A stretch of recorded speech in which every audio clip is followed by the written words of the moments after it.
Recording in progress. ¿Cómo les va, Recording in progress? Buenos días. Buenos días, profe. Bonjour, bonjour. Hola, profe. Hello, hello. Bueno, vamos con lo nuestro que estábamos hablando la semana pasada. Dos cosas. Tres cosas. Cosa uno, ¿cuándo es el final de esta materia? Ustedes saben la fecha porque seguramente ya las deben haber anotado. ¿Cuándo es fecha de primer fecha de final? No saben nada. Bueno, entonces hagan de cuenta que no dije nada. No, era para calcular cuándo iba a ser el parcial, porque ya estamos en fecha de pensar en parcial. ¿No? ¿Hola? ¿Aló? Las fechas de finales arrancan el 13, pero no sé bien el de esta materia. 13 de Supongo que qué? el miércoles 15 de diciembre.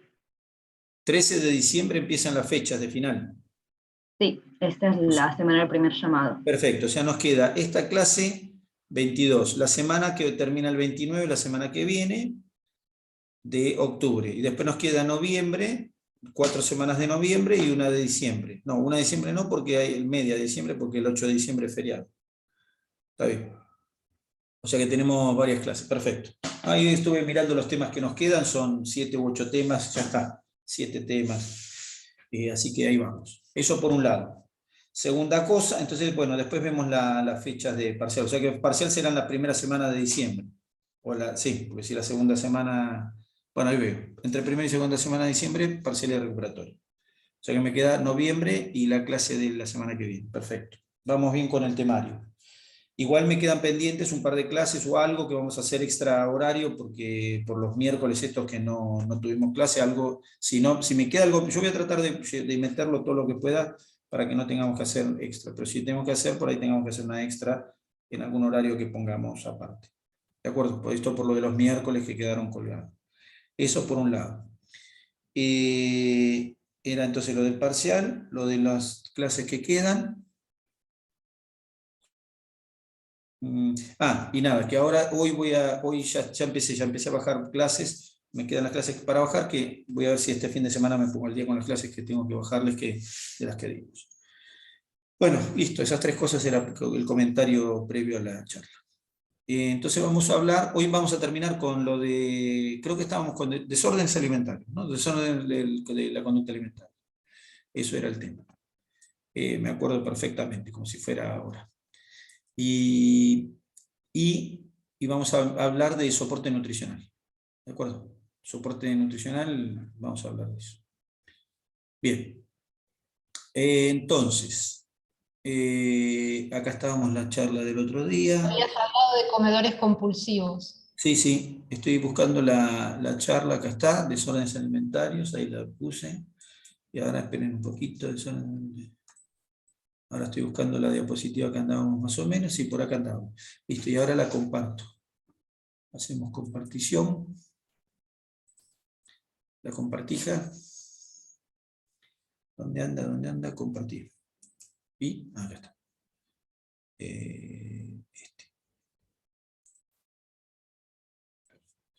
De paso voy a cerrar algunas cosas que están de más, porque no sé qué. Voy a mandar eso que estamos viendo. Esperen un segundito que quiero ver.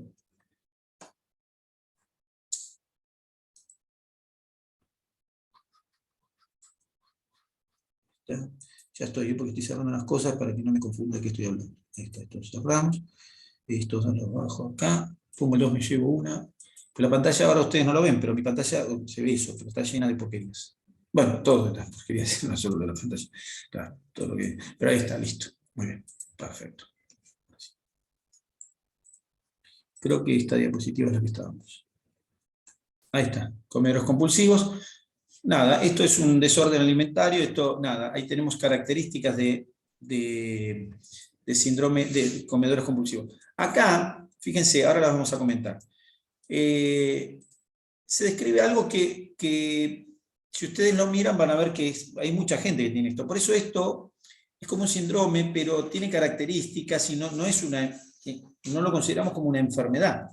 Es decir, no es que es una persona enferma de tal cosa, sino que es una persona que tiene características compulsivas y que tiene una modificación o una variación o una forma en su conducta alimentaria. Ahí tenemos características de este comedor compulsivo. Y fíjense, es muy probable que incluso en algunos momentos alguno se sienta como identificado, ¿no? O nos sintamos identificados. Y, es decir, y ahí tenemos esto, ¿no es cierto? Un comedor compulsivo tiene características como estas. ¿Las tiene todas? No necesariamente, puede tener algunas sí, unas no, ¿de acuerdo? No está determinado como una patología, por lo tanto no hay diagnóstico de un individuo que tiene un síndrome de comedor compulsivo. No hay un diagnóstico al respecto. Está bien. No hay un diagnóstico, es decir, no tenemos nada, es como si fuera una variedad, ¿no es cierto? O sea, yo tengo, no sé, un cajón de manzanas, y una manzana es bien colorada, y la otra es un poco más colorada y amarillita, y otra es un poquito más grande y amarilla y colorada, y otra, bueno, son variedades. ¿Cuál de las manzanas es la normal? Bueno, capaz que una manzana viene, en vez de ser así medio esférica, la manzana viene cúbica. Bueno, esa por ahí será una manzana normal. Pero después las otras manzanas, las que son distintas y no es son diferentes. Bueno, y esto es lo mismo, son síndromes que conjugan una serie de cosas que podríamos agrupar como características, pero no tenemos un diagnóstico de esto. ¿De acuerdo? Eso les aclaro porque uno ve esto y dice, bueno, además lo vemos en fisiopatología, en las patologías, y bueno, entonces esto quiere decir que es una patología. Bueno, nada, está en el DSM-4, entonces es una patología. Bueno, el DSM-4 tiene cosas que no son variaciones, y que son variaciones de lo que no sé qué, son variaciones de lo que no sé que se considere normal, porque ¿cuál es la normalidad? Bueno, entonces ahí tenemos episodios de ingestas recurrentes, dos o más veces a la semana, 6 o más meses, o sea, una persona que tiene episodios de ingestas copiosas, acá falta la palabra, de ingestas copiosas, 2 o más veces a la semana, 6 meses, pero acá, bueno, entra cualquiera, ¿no es cierto? Generalmente ingieren grandes cantidades de agua, comen rápido, o más rápido que los demás, no tanto como el atracón, no seleccionan sabor ni volumen. Bueno, esto nada, ¿cuántas veces nosotros hacemos estas cosas? Uno conoce mucha gente que que tiene esto. La culpa, y pérdida de control mientras se come, y culpa después de comer. La dificultad o incapacidad, yo diría dificultad para evitar las comidas, es decir, nada, se sienta y come, no puede decir que no a la comida. Voracidad, episodios de voracidad, que las pueden planificar inclusive. Tienen problemas, lógicamente, comen tienen estas comidas copiosas, y entonces están pensando en su aumento de peso, aunque no pueden evitarlo, y hacen dieta una y otra vez, ¿está bien? Y eso les genera no solo eso, sino el resto de la vida, baja autoestima, ¿está bien? Ansiedad, tristeza. Lógicamente esto viene acompañado de distensión abdominal, pero principalmente de sobrepeso.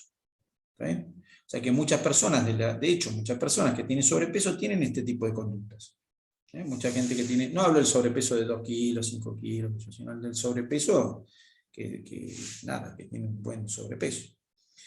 Bien, entonces características de esto, como para tener esta idea de que cuando uno habla de comedor compulsivo, está hablando de un individuo que tiene características como estas. Luego teníamos el Prader-Willi, nuestro amigo el Prader-Willi. Es una condición congénita relacionada con alteración de centros hipotalámicos del apetito de origen genético. Esta es la única que tiene base genética, base biológica. De todos los síndromes, este es el único que tiene una base genética bien delimitada. Y está relacionada con trastornos en el centro de la saciedad, específicamente. Acá dice del apetito, es en realidad de la saciedad que modifica el del apetito. ¿Está bien? Hay una alteración en el centro de la saciedad, y eso hace que este individuo pueda comer, de forma insaciable, incluso hasta morir.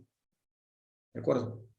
O sea que es un síndrome con características congénitas y de origen genético. y no viene solo. Como todos los problemas genéticos, generalmente no vienen solos. O sea, no, es muy difícil que una enfermedad que sea genética tenga... No es muy difícil, pero no es lo habitual. Las enfermedades genéticas suelen venir asociadas con otros trastornos. Entonces acá viene con crecimiento anormal, alteración del desarrollo sexual, hipotonía, diabetes, ¿está bien? Alteraciones dentales, bueno, cosas que se pueden asociar. Es como varias enfermedades genéticas. Las enfermedades genéticas pueden tener asociaciones. ¿Pero por qué? Porque los genes que se ven alterados, los genes generalmente no afectan una sola célula o un grupo de células. Eso no suele suceder. Los genes están en todas las células iguales. Entonces, sacando alguna cosa muy puntual, como puede ser, por ejemplo, en el caso que nosotros vimos, que fue el de la fibrosis quística, los demás cuadros genéticos suelen venir asociados con trastornos diversos. Y acá tenemos una serie de cosas con las que se asociarían, y además viene con anormalidades o desórdenes del sueño y modificaciones modificaciones de personalidad y de estado anímico. ¿Está bien? Bien. Fíjense que incluso puede asociarse a psicosis. Es decir, no es una persona que consideremos dentro de los términos de la normalidad del Prader-Willi. ¿De acuerdo?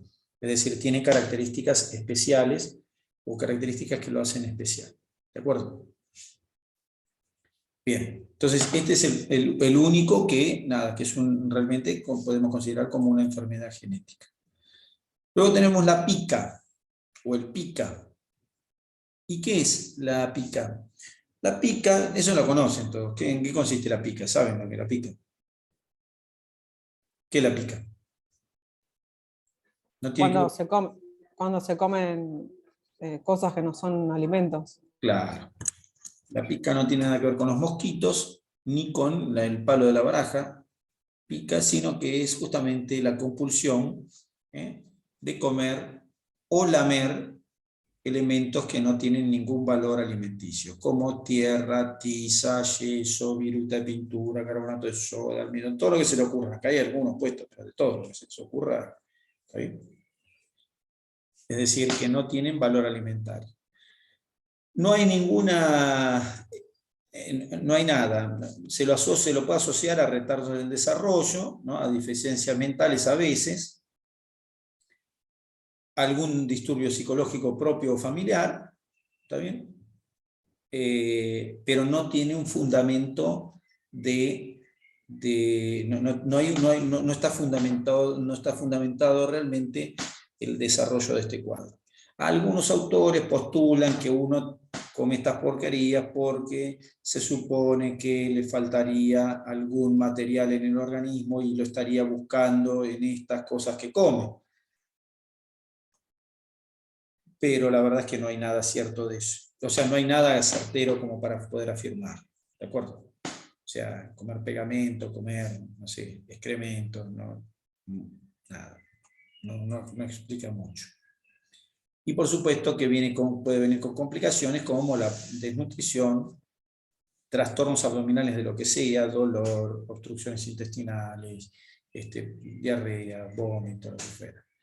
Y puede venir acompañado de alteraciones hidroelectrolíticas del potasio principalmente, o manifestaciones relacionadas con envenenamientos, como por ejemplo por mercurio, fósforo, etc.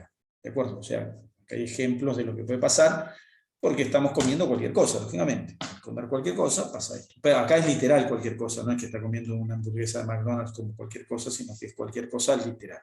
¿De acuerdo? Así que bueno, nada. El desarrollo puede afectar a cualquier persona, pero suelen haber, suelen haber algunas modificaciones mentales. No es que cualquier persona tiene pica. ¿De acuerdo? Bien. Relacionado con el sueño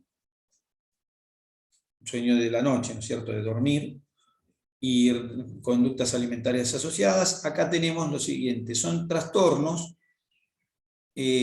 bueno, con tendencia al sobrepeso, en los que puede haber sonambulismo e insomnio, o sea, alteraciones propias del sueño, o sea, son desórdenes del hábito alimentario relacionados con el sueño, pero ojo, porque hablamos de un sueño que puede no ser normal realmente. En estos desórdenes suelen haber episodios de alimentación copiosa, ¿está bien? Puede pasar que los comedores no recuerden el episodio y se asocian, como dice ahí, pero ahí está.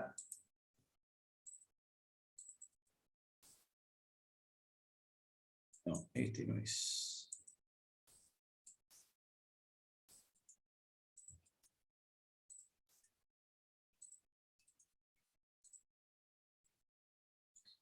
Con trastornos de estrés, ¿está bien? Se puede asociar a trastornos de estrés, principalmente. Los otros, ansiedad, cansancio, trastornos de estrés. Entonces, comedor nocturno, individuo que se levanta de noche a comer, no es que se levanta sonámbulo como en una película y va a comer, sino que se levanta, come de noche, o come porque no duerme, y a veces a la mañana no recuerda haber comido, no tiene presente que estuvo comiendo a la noche. En general uno se levanta a la noche y se acuerda, a la noche me levanté a comer. Bueno, estos por ahí no se acuerdan específicamente. Y relacionado con esto, también con el tema del sueño, está el comedor, o con la nocturnidad, está el que come de noche, ¿está bien? Y esto son gente que come, o sea, tiene síntomas de lo que comió durante el día y comida importante durante la noche, ¿está bien? A la noche tiene mucho apetito y comen durante la tarde-noche, pero a la mañana sienten molestias, a la mañana no tienen hambre y tienen hambre durante la noche. Y eso los hace comer de noche esperen un poquito, se empezó a comprar en chicos, y no está acá, ¿dónde está? No está, bueno, y a la mañana suelen tener las molestias relacionadas con lo que comieron durante la noche, no está acá anotado, no importa. Durante la mañana, durante el día, tienen... evaden comidas durante el día, pero tienen síntomas durante el día, es decir, síntomas de distensión abdominal, dolor abdominal, dispepsia. Durante el día tienen molestias relacionadas con lo que comen durante la noche. Suelen evadir la comida durante el día y comen durante la noche. Suelen tener sobrepeso. También lo mismo, es un síndrome de un comedor nocturno, pero que la característica es que come de noche, más que de día, y un poco más de lo habitual. Pero también lo mismo, si uno tiene que decir esto es una patología, no sé si es una patología. ¿De acuerdo? ¿Por qué les cuento todas estas cosas también? Todas estas cosas se las cuento porque cuando uno hace una dieta o cuando uno habla con una persona para encauzarlo en el peso o en la forma de alimentarse, tiene que indagar estas cosas, simplemente indagarlas. ¿De acuerdo? Bien. Y por último, creo que este es el último, la vigorexia, es una preocupación por la debilidad o la falta de musculación. ¿Está bien? La vigorexia. No ven con objetividad del cuerpo, hay una pérdida una alteración en la observación del esquema corporal, se pierde un poco el esquema corporal. Bueno, nada, se miran siempre al espejo. Esto se imagina en el sujeto directamente, ¿no es cierto? Los sujetos que tienen vigorexia, tanto masculino, es más común en el hombre la vigorexia que en la mujer, pero se da en los dos sexos igual. Permanentemente obsesivo, con no ser lo suficientemente grande o ser muy, muy chico. Tiene una ansiedad por sentimientos negativos y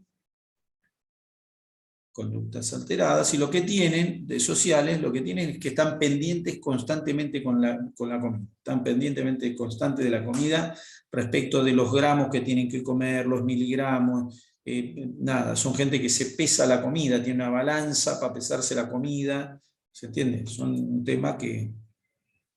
Y obviamente se asocia con el ejercicio intenso para incrementar el tamaño corporal. Bueno, pueden consumir sustancias peligrosas, ahí está, con excesivo control de la dieta.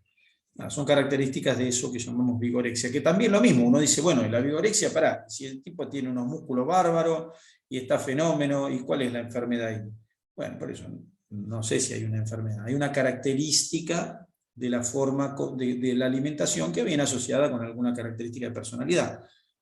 ¿Eso es una enfermedad? No sé si lo es. ¿Se entiende? Bien. Vigorexia. Y ahí tengo entonces, hemos mencionado los trastornos de la conducta alimentaria, de los cuales los que me interesan más son la bulimia y la anorexia, que desarrollamos con un poquito más de detalle. ¿De acuerdo? Los otros, por ahí, tener en cuenta que existen.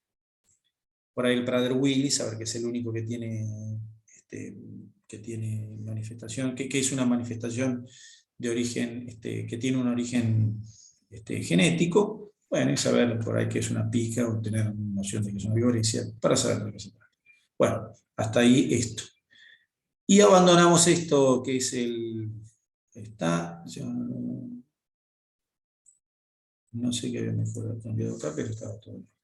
Bueno, y nos vamos a hablar del tema nuevo de hoy. Y vamos a hablar sobre soporte nutricional.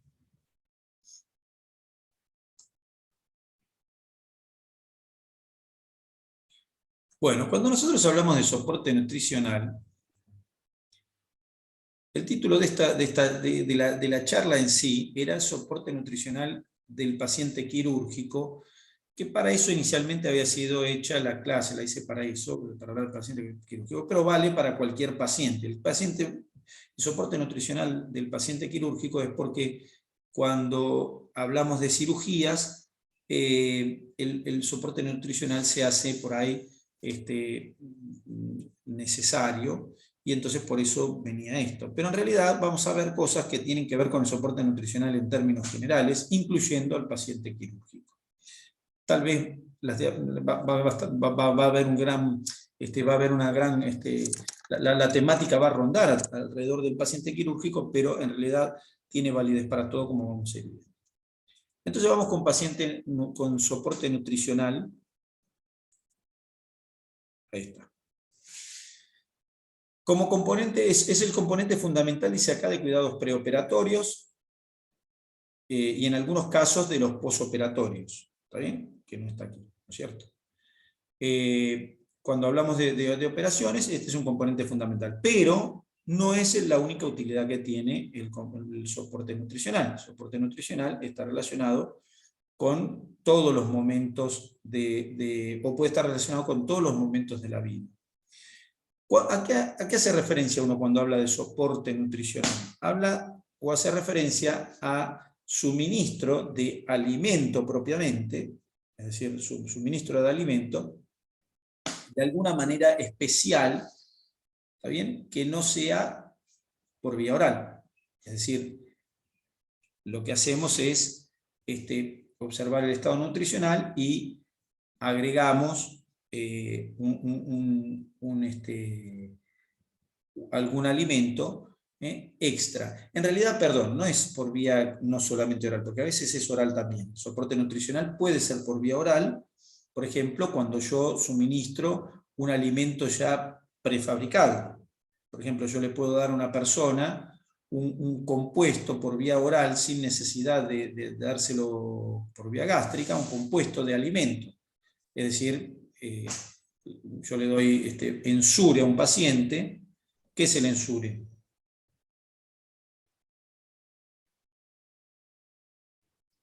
¿Qué es el Ensure? Es un nutroterápico. Un nutrioterápico, o sea que cuando le doy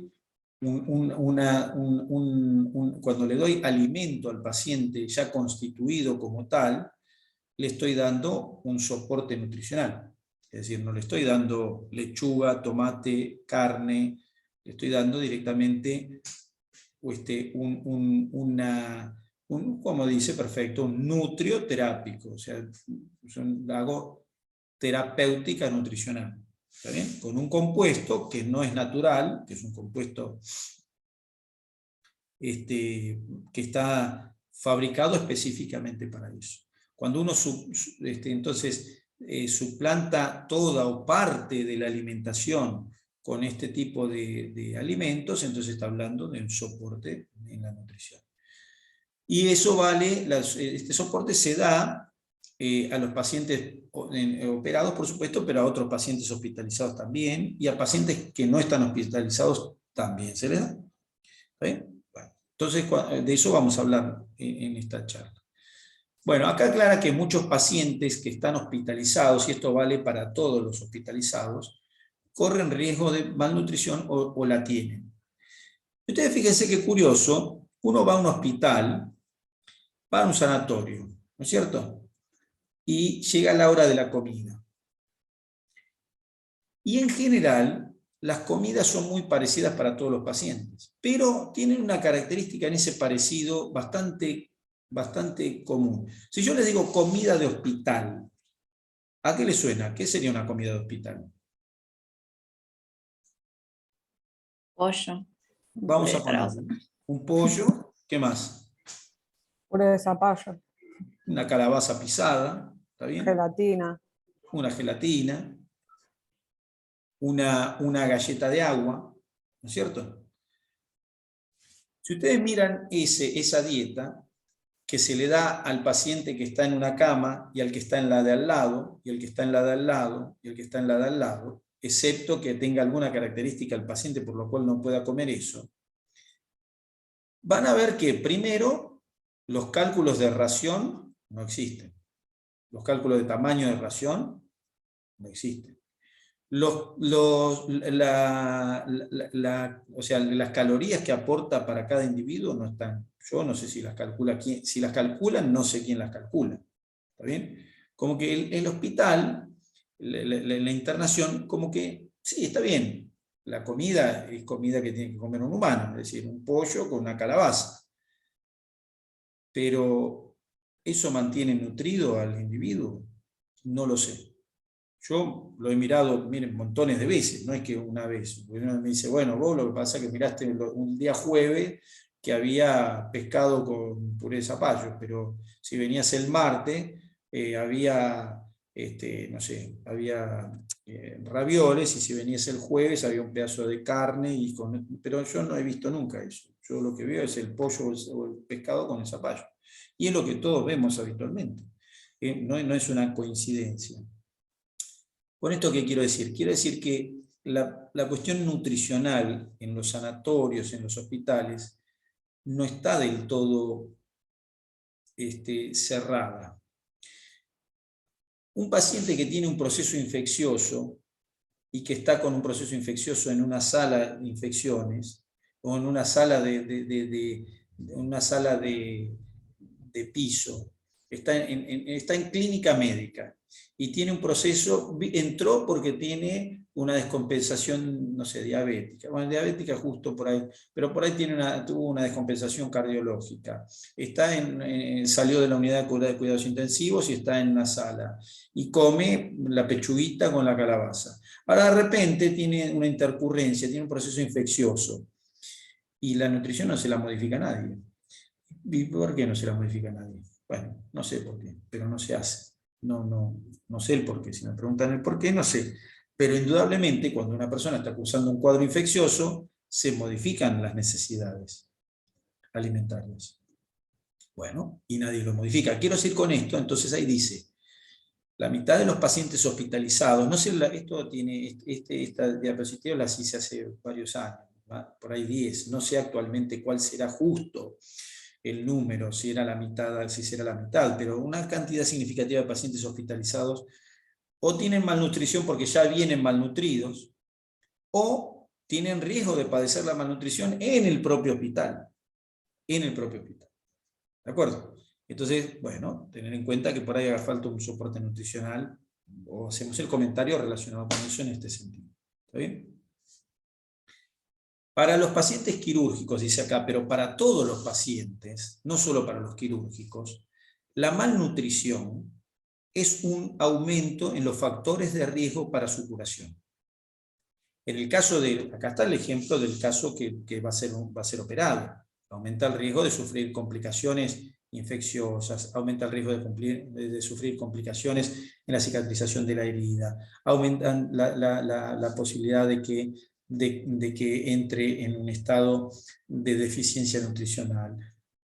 Es decir, nada, los riesgos aumentan en el paciente quirúrgico, pero en otros pacientes lo mismo. Porque un paciente que está en un hospital, por ejemplo, se cayó de un cuarto piso, bueno, no sé, se cayó de un cuarto piso, está en un cementerio, pero se cayó no sé, de un primer piso y tiene un politrauma, ese individuo que tiene el catabolismo aumentado corre el riesgo de malnutrirse, de que sus heridas internas no se curen de forma adecuada, simplemente porque no está bien nutrido. Entonces, la malnutrición aumenta los riesgos de complicaciones y mortalidad en los pacientes que están hospitalizados. ¿Está bien? Entonces, bueno, tenemos en cuenta ese factor, ¿no? Factor a tener en cuenta. Habitualmente, las reservas energéticas de nuestro cuerpo, habitualmente existen reservas energéticas en nuestro cuerpo. Sí, eso sucede. Habitualmente tenemos reservas energéticas en nuestro organismo.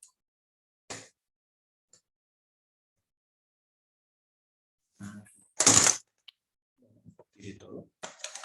Habitualmente existen reservas energéticas en nuestro organismo.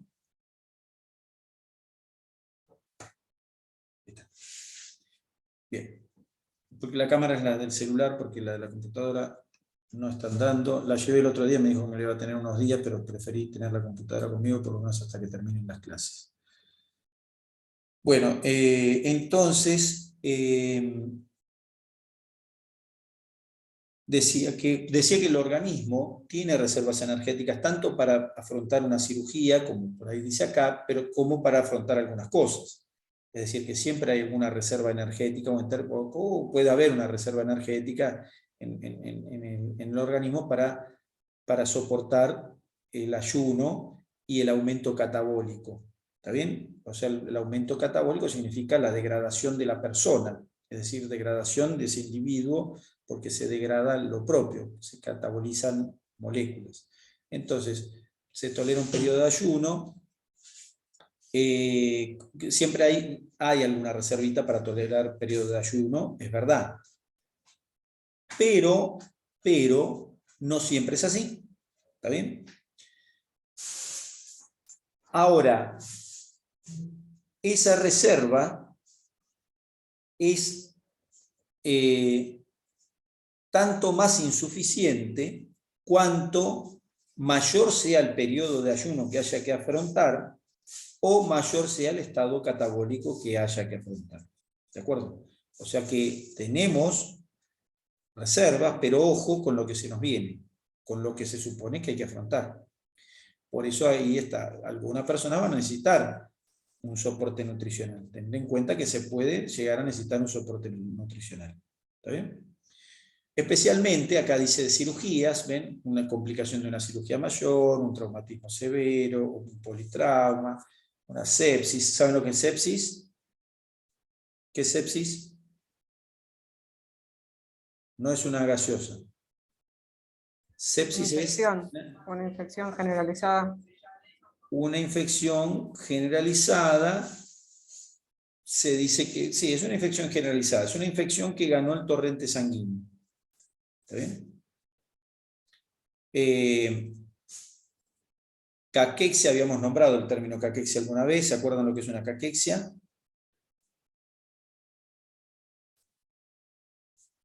¿No? La caquexia es un estado de pérdida de peso significativo. O sea, hay una pérdida de masa grasa, de masa muscular, es decir, hay una pérdida general catabólica, en general sucede por catabolismo, una pérdida general de masa corporal, total. ¿Está bien? Es decir, es esa persona que está hecho un palo, que uno lo ve como si fuera un esqueleto con piel. Bueno, eso es una caquexia, o cercano a un esqueleto con piel. Bien, entonces, todos estos estados y otros más dicen que uno, a pesar de que tenga tenga reservas, a pesar de eso uno, bueno, Ojo, porque hay situaciones en las que las reservas no alcanzan y se necesita un soporte nutricional. ¿Está bien? Bien. Necesitamos nutrirnos, como decía antes, que acá está repetido, para que no tengamos infecciones, respuesta inmunológica normal, cicatricemos bien, para que el metabolismo no esté desnutrido. Para eso necesitamos, es lo que comentábamos hace un ratito, necesitamos entonces una nutrición adecuada. Bien, esto estamos ingresando de a poco en el tema de la nutrición, de para qué necesitamos los nutrientes, ¿no es cierto? Bueno, entonces, dijimos un poco, el estado general de la persona puede ser, puede tener capacidad para responder a algo. Ojo con los pacientes que están hospitalizados porque pueden tener malnutriciones desarrolladas hasta en el propio hospital. Necesitamos la nutrición para afrontar situaciones, especialmente en pacientes internados por distintas situaciones. Perfecto. Y ahora entonces vemos, dentro de la nutrición, vemos específicamente los nutrientes. ¿Qué se supone que se suministra como nutriente habitualmente? Bueno, proteínas, glúcidos, grasas. ¿Está bien? Proteína, glúcido, grasa. ¿Está bien? Bien, entonces vamos a hablar un poco de proteína, glúcido y grasa inicialmente en términos generales. Con respecto a la proteína, ahí tenemos para qué sirven las proteínas. Las proteínas sirven como enzimas, función no menor, función muy importante, la función enzimática, porque prácticamente todas las reacciones de nuestro cuerpo requieren de enzimas, es decir, de proteínas que tienen función catalítica. Bueno, entonces los catalizadores biológicos, las proteínas enzimáticas. Proteínas tenemos para formar estructura. Si nosotros, tanto para una cirugía, que por ahí es lo que habla acá, o para lo que fuera, no sé, un traumatismo, o una quemadura, o un proceso infeccioso, siempre hay que reponer proteína de estructura. Siempre. ¿Está bien? Y además necesitamos la proteína como forma de defensa. O sea que estas tres cosas hacen que nosotros tengamos que pensar en un paciente de cualquier índole que va a someterse a una cirugía, o a cualquier paciente que esté hospitalizado. Estas tres características básicas de las proteínas hacen que sea necesario prestarle atención a la proteína. ¿De acuerdo? Si no tenemos la proteína suficiente, podemos no tener las enzimas adecuadas. Si no tenemos proteína suficiente, podemos no tener estructura adecuada. Si no tenemos proteína suficiente, podemos no tener defensas adecuadas. Motivo por el cual las proteínas tenemos que hacer hincapié en las proteínas por estos motivos. También hay otras proteínas. Hay proteínas de transporte, hay proteínas que sirven para reconocimiento, pero estas básicamente son muy importantes a la hora de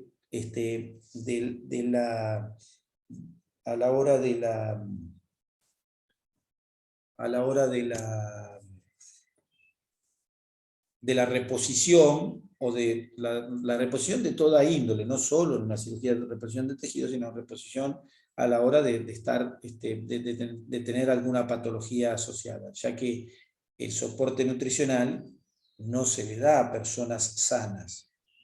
O sea, tiene que haber algún motivo por el cual estoy dando un soporte nutricional.